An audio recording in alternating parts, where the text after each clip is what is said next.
Olá pessoal, como é que vocês estão? Tá todo mundo bem?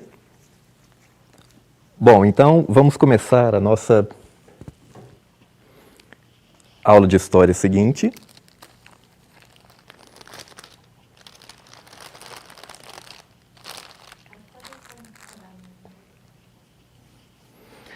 Então, pessoal, cansados de ficar em casa? Espero que a gente possa voltar logo para a escola. Porque, apesar das videoaulas, das atividades do portal e das atividades das escolas, a gente sabe que nem de longe é a mesma coisa, né? Antes de tudo, um recado. Não deixem as atividades acumularem, gente. Vão fazendo tudo e já devolvendo para sua escola. Não esperem voltar às aulas para entregar as coisas, não. Senão vocês vão ver a confusão que vai ser tentar fazer tudo de última hora. E se vocês demorarem demais para devolver, os professores não vão conseguir corrigir tudo até o fim do ano. Bom, na nossa aula de história de hoje, vamos começar o tema Consciência Social e Ambiental. É um assunto bem importante, não é? A gente vai falar sobre isso através de uma comparação. Na época em que a gente está estudando, os anos 1500, 1600, 1700, lembram? Que falamos que os europeus começaram a navegar pelos oceanos em busca de mercadorias para o comércio, entraram em contato com os povos que eles não conheciam bem antes, africanos e indígenas americanos. A comparação é a seguinte: vocês acham que os europeus, os portugueses, espanhóis, franceses, ingleses, tinham a mesma visão de mundo em relação à natureza que os indígenas daqui? E eles também tinham o mesmo jeito de resolver os problemas entre as pessoas das suas próprias sociedades? Resolver a pobreza, a desigualdade social, os preconceitos, os desentendimentos? Vamos estudar então com mais detalhes como foi esse encontro dos europeus e indígenas americanos, especialmente os portugueses aqui, onde hoje é o Brasil, quando eles, os europeus, resolveram colonizar e explorar o nosso continente. Então vamos lá.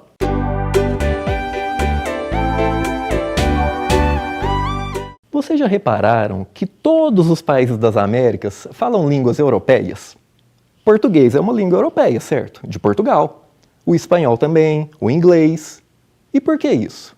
Porque todos os países atuais das Américas foram criados, quer dizer, foram colonizados por povos da Europa. Vamos usar um mapa para vocês entenderem melhor. Observem aqui, pessoal, esse mapa que eu coloquei para vocês. É um mapa que está mostrando as Américas. A América do Norte, a América Central e a América do Sul. Eu coloquei uma legenda colorida e pontinhos coloridos para a gente ver quais foram os países europeus que colonizaram, que criaram cada país americano. Bem grandão, eu coloquei aqui, ó, em amarelo. Amarelo é um território colonizado por Portugal. Que território é esse? O Brasil, não é? O Brasil foi colônia de Portugal, um país europeu. Olha essas bolinhas vermelhas ao longo de todo o território do sul, do centro e do norte da América. Foram colônias da Espanha. A Inglaterra também colonizou territórios aqui na América. São essas bolinhas azuis. Olha aqui, ó, onde hoje é os Estados Unidos, uma parte do Canadá, algumas ilhas aqui como a Jamaica na América Central, a Guiana foi colonizada pela Inglaterra. A França também. Aqui, ó, um pontinho aqui. Guiana Francesa, que até hoje é território da França, até hoje. Uma parte onde hoje é os Estados Unidos chegou a ser colonizado pela França, o território da Louisiana. Uma parte do Canadá, que até hoje eles falam francês lá, em determinada parte do Canadá. E até a Holanda colonizou territórios na América, que é o Suriname. Até hoje o holandês é a língua oficial do Suriname. Vamos olhar mais um mapa agora? Olha esse mapa mundi aqui. Vocês estão lembrados dele? A gente viu ele na aula passada, quando eu estava explicando para vocês a respeito das grandes navegações. Vamos relembrar um pouquinho para poder continuar com a nossa matéria? Lembra que eu tinha explicado para vocês que os países europeus eles estavam muito interessados em chegar nas Índias? Estão vendo essa estrela verde aqui? Lembra dela? Lá nas Índias tinham aqueles produtos que davam muito lucro no caso de ser levados para ser comercializado lá na Europa. Lembra? O marfim, a seda, aqueles temperos tipo a noz moscada, a pimenta, o gengibre. O primeiro país europeu que conseguiu chegar às Índias de uma forma indireta, buscar os produtos, foi a Itália. Estão vendo esse caminho vermelho aí? Eles navegavam pelo mar Mediterrâneo e compravam esses produtos lá na região do Egito dos muçulmanos, que eles sim iam até as Índias. Portugal e Espanha também estavam doidos para ganhar dinheiro com esses produtos das Índias, que hoje em dia a gente chama de Ásia, certo? Então, eles tiveram que tentar procurar um outro caminho. Primeiro saiu Portugal, que é desse caminho amarelo, não sei se vocês estão lembrados. Eles tentaram chegar às Índias por um caminho diferente dos italianos para não dar briga, para não dar guerra. E eles começaram a querer contornar, vai seguir no caminho amarelo desde lá da Europa, através do contorno da África. E eles estavam quase conseguindo descobrir qual era o caminho para contornar a África e chegar às Índias. Quando a Espanha, o rei da Espanha, também estava querendo ter esse lucro. Então, ele vai chamar um navegador, que é o Cristóvão Colombo, que apesar de italiano estava navegando para o rei da Espanha, para tentar chegar às Índias também. Só que tinha que ser um caminho diferente de Portugal. E ele tem aquela ideia que eu já expliquei para vocês. Ir navegando sempre para oeste e, como o mundo é redondo, ele chegaria às Índias pelo outro lado. Só que ele chegou num território que ele não contava que existisse, que é as Américas. Ele chega lá na América Central. Estão vendo ali pelo caminho rosa? Enquanto isso, Portugal consegue, alguns anos depois, completar o seu caminho às Índias, com o Vasco da Gama, em 1498. Deu para lembrar essa parte? Certo. Então agora a gente vai ver um outro mapa para continuar a nossa história, num ponto que eu ainda não expliquei para vocês. Observem agora. É o mesmo mapa mundi, só que agora apareceu um caminho novo, um caminho diferente, esse que está em verde.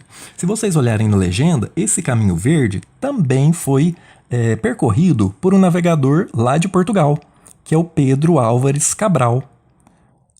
O mesmo Pedro Álvares Cabral que vocês já sabem, que é o tal que descobriu, ou melhor, que chegou ao Brasil. Vamos entender a história dele. Quando o Vasco da Gama ele consegue chegar às Índias contornando a África por esse caminho amarelo, ele mais ou menos que teve um problema na sua missão.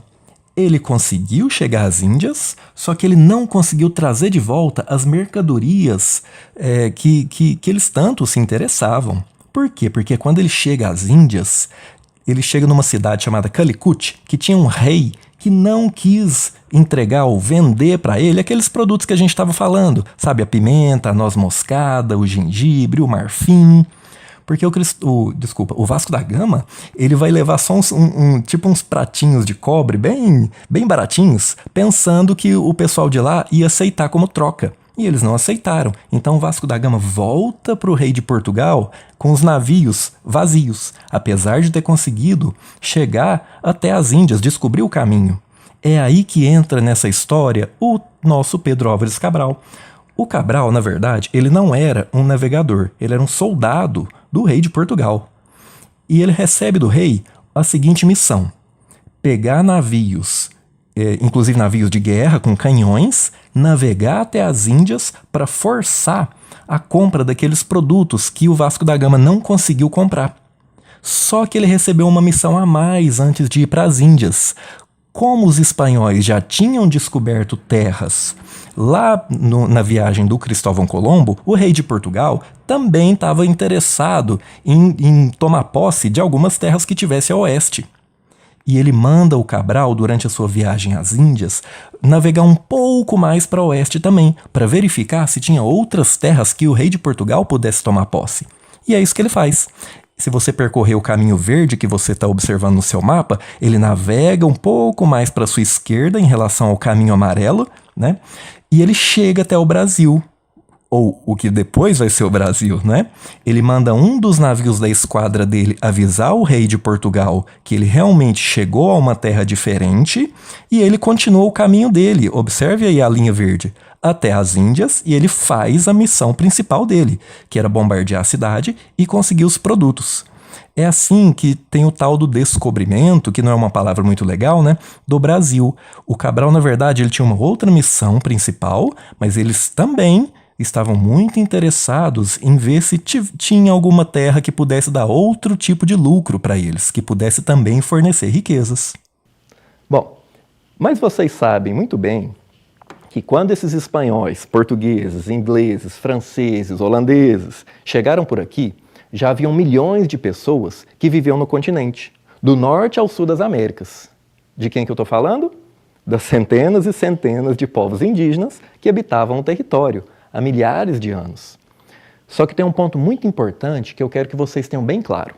Nem todos os povos nativos das Américas organizavam-se em sociedades tribais, vivendo em aldeias mais ou menos pequenas, como os povos aqui do Brasil. Em várias regiões do continente existiam grandes reinos, com cidades imensas, maiores até do que as cidades da Europa. Por exemplo, na época da chegada dos espanhóis, na região onde hoje é a Bolívia, Peru, Equador e Chile, havia um povo chamado Inca, que vivia em um grande império, com várias cidades, com um sistema de comércio bem complexo entre elas. Onde hoje é o México, vivia um povo chamado Azteca, que também montaram um império bem grande e poderoso. Eu escolhi um vídeo para vocês assistirem em que os pesquisadores reconstruíram em computador uma parte da capital do Império Azteca, que se chamava Tenochtitlán, e ficava no mesmo lugar onde hoje é a cidade do México, capital do país. Quero que vocês reparem o tamanho daquela cidade e como eles construíram literalmente ela em cima de um lago. Acompanhe aqui.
Mas como que os portugueses no Brasil, os espanhóis no México e em todos os territórios das Américas que eles tomaram posse, escravizaram, mataram, catequizaram, quer dizer, quiseram transformar em cristãos, as pessoas que moravam aqui?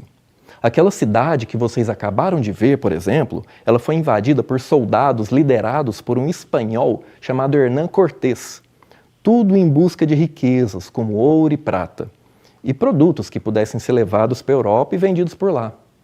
No Brasil, após a chegada do Pedro Álvares Cabral, os portugueses continuaram a vir para procurar o que poderia ser de valioso para eles. E eu acho que vocês sabem o que eles encontraram, não é? Ouro?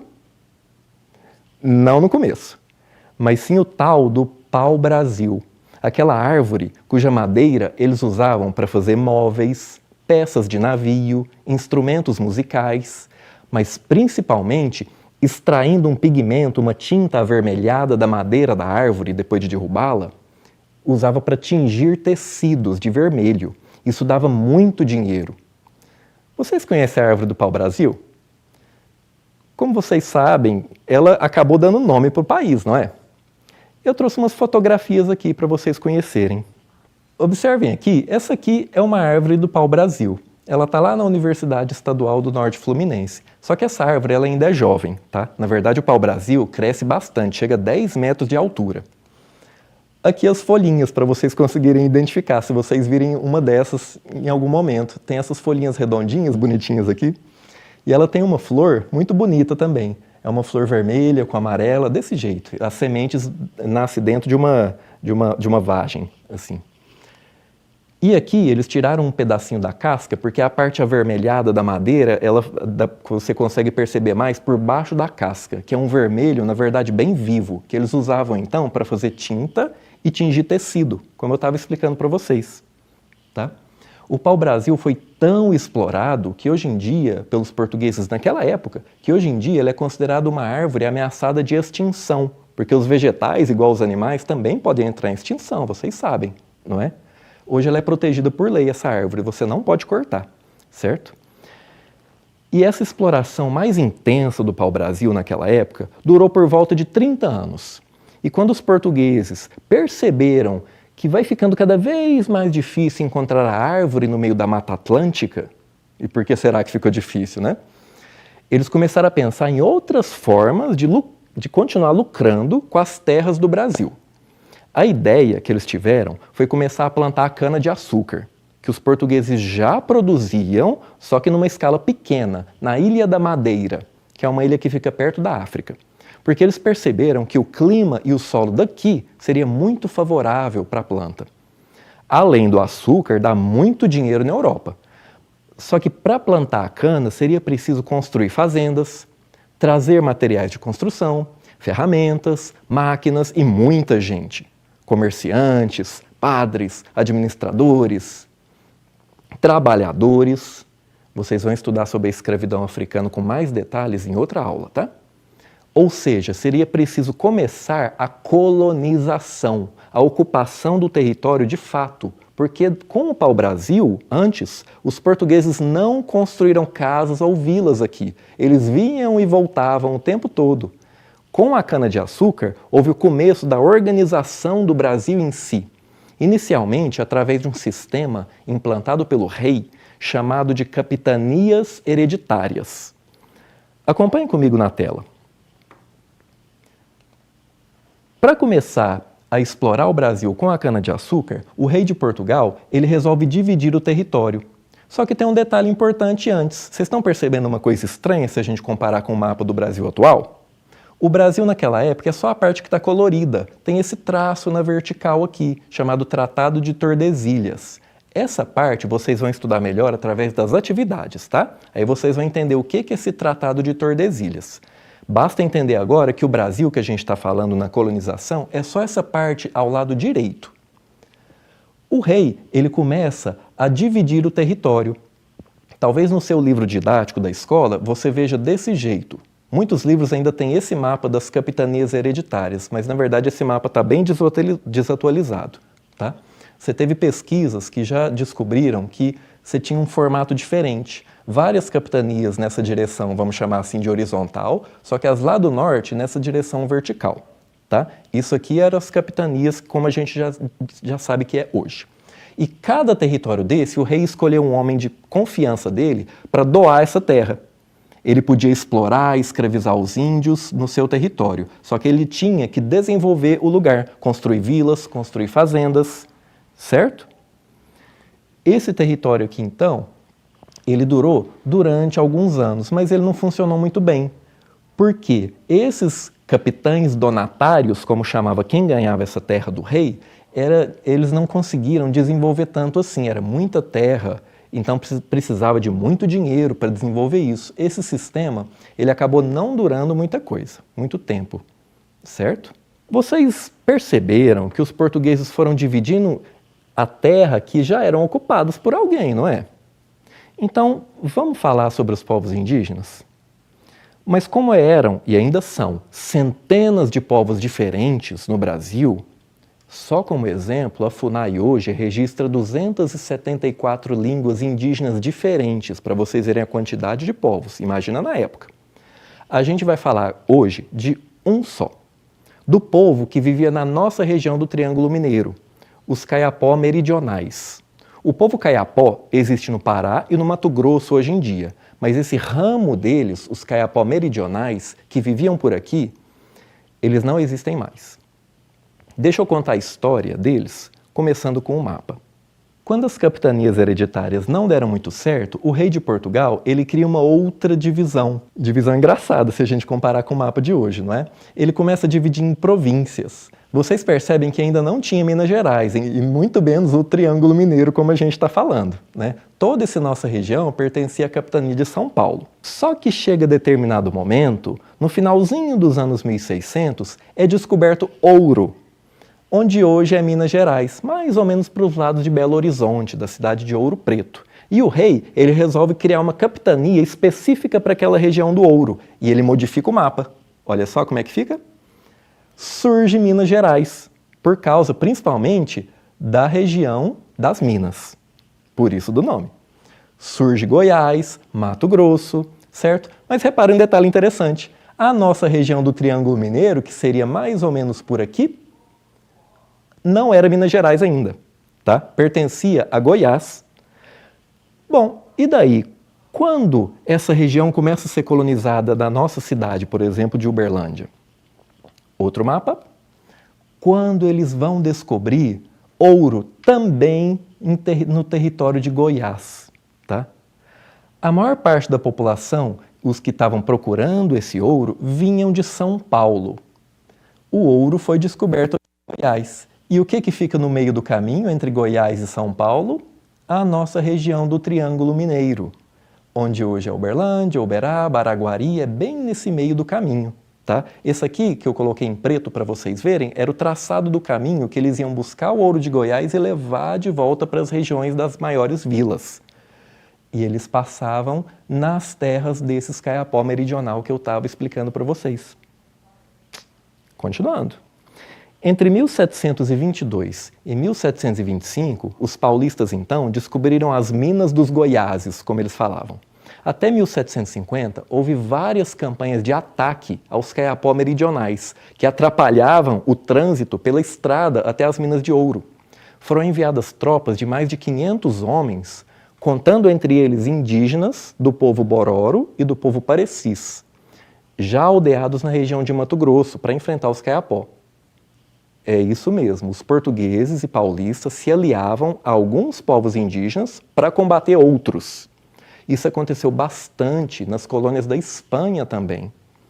O estilo de vida dos Caiapó da região era baseado no cultivo de milho, mandioca nem tanto, mas principalmente milho, com complemento de caça e coleta na natureza, frutas, raízes. Eles viviam em aldeias de organização seminômade, que é o seguinte: eles plantavam numa mesma área por 2 ou 3 anos e depois se mudavam o local da aldeia. Lembra do nosso tema da consciência ambiental? Reparem a diferença desse povo indígena e dos portugueses no caso do pau-brasil. Para fazer as plantações de milho, uma clareira era aberta por esses indígenas na mata do Cerrado, com machados de pedra e depois com queimada no local para limpar o solo. E depois de 2 ou 3 anos de plantio, a área era abandonada por 20 a 25 anos, que era um tempo necessário para um retorno muito próximo da vegetação original e também dos animais de caça, que tinham sido explorados durante aquele tempo. E o que aconteceu com esses Caiapó meridionais ao fim de décadas de ataques violentos às suas aldeias? Vamos para um último mapa para descobrir. Esse último mapa aqui, pessoal, ele está mostrando a nossa região. Deixa eu localizar vocês para entenderem melhor. Aqui tem o Rio das Velhas. O Rio das Velhas é o Rio Araguari, tá? Que é a divisa entre o município de Uberlândia e Araguari. Esse riozinho aqui, ó, que deságua no Rio Araguari, é o Rio Berabinha, que corta a nossa cidade. É claro que Uberlândia ainda não existia, tá? Mas é a região onde vai ser construído. Essas bolinhas que vocês estão vendo aqui, as bolinhas pretas e brancas, eram aldeamentos. Aqueles índios indígenas que não fugiram ou que não foram mortos, eles eram levados para esses aldeamentos. Vocês estão percebendo que muitos deles estão acima do Rio Araguari. É um território onde hoje é o município de Araguari, vários aldeamentos, tá? E esses indígenas eram levados para lá. E o que eram esses aldeamentos? Eram aldeias, só que comandados principalmente pela Igreja Católica. Esses indígenas, eles tinham que ficar morando lá, A aldeia deles tinha sido destruída, uma boa parte dos parentes deles tinham sido mortos, tá? E eles tinham que morar lá para aprender o português, não falavam mais, não podiam mais falar sua língua original, para aprender o cristianismo e para trabalhar e para plantar segundo técnicas, principalmente do povo branco, digamos assim, tá? Vários desses aldeamentos, então, existiram na nossa região. Muitos dos Kayapó, que viviam originalmente, ficaram presos. Era quase uma servidão, uma escravidão, nesses vários aldeamentos que eu estou mostrando para vocês, tá? Eu vou colocar algumas fotografias para vocês verem mais ou menos como é que eram esses aldeamentos. A gente não tem fotografias desses da nossa região exatamente, tá? Eles existiram entre os anos 1700 e 1800, e depois eles foram esvaziando, tá? Vamos ver a fotografia de um outro aldeamento, porque era muito semelhante. Esse daqui que vocês estão vendo é de São Paulo, do povo Guarani. O povo Guarani foi levado, algumas aldeias, a morar nesse local, tá? Era tipo uma vila, vocês podem entender, e observe a casa. Aquelas casas de pau a pique, né, de taipa, que eram aquelas madeiras ou bambu trançado e com paredes de barro. Percebe as telhas? Isso aqui não era as casas originais dos indígenas, certo? Percebe que estão todos de roupas, camisa, calça, as mulheres de vestido. Por quê? Porque a função desse aldeamento era aculturar, era transformar os indígenas em, entre muitas aspas, civilizados, tá? E eles ficavam morando aqui, porque não tinha mais aldeia, foi destruída, tá? Olha outra fotografia. Essa daqui, no Amazonas, 1922, para vocês verem como esses aldeamentos não são tão antigamente assim, tá? Novamente, todos de roupa, todos perfilados, muitas crianças, tá? Do povo Maué, certo? Outro aqui, observa o detalhe, a construção que está atrás dessas pessoas do povo Munducuru, também do Amazonas. Reparem que é uma igreja. E ela foi construída aqui, ó, também com aquele tipo de construção que eu estava falando para vocês, de barro. E aqui na frente, uma parte de uma parede de palha mesmo, trançada. E o que acontecia aqui? O povo Guarani, novamente de São Paulo, vocês percebem pelos rostos das pessoas da foto, desses indígenas que estão nesse aldeamento, tá? Que não parece muito felizes, na verdade, tá? O que virou desses indígenas nos nossos aldeamentos da região do Triângulo Mineiro? Percebe que tinha muitas crianças, né? As crianças nasciam nesses aldeamentos, filhos daqueles indígenas que viviam em aldeia antigamente, netos, só que agora eles não falavam mais a língua original, eles só podiam falar português, eles nem aprenderam a língua original mais dentro do aldeamento. Agora eles nem conheciam mais a religião original do povo deles. Tá? As técnicas de caça, não tinha mais técnica de caça, porque eles ficavam confinados naquele território só plantando. Tá? Então toda aquela cultura foi se perdendo. Os filhos e netos, com o passar do tempo, eles iam saindo do aldeamento para buscar emprego nas cidades vizinhas, certo? E isso que virou dos Kayapó da nossa região. Eles foram se espalhando, os filhos e netos, pelas todas as cidades da região aqui, de Uberaba, Uberlândia, Araguari, certo? E eles simplesmente se misturaram com o restante da população. Muitos de vocês podem ser descendentes desses indígenas aldeados, desde aquela época, certo? Conseguiram acompanhar bem? Vamos agora só fazer um resumo da nossa aula.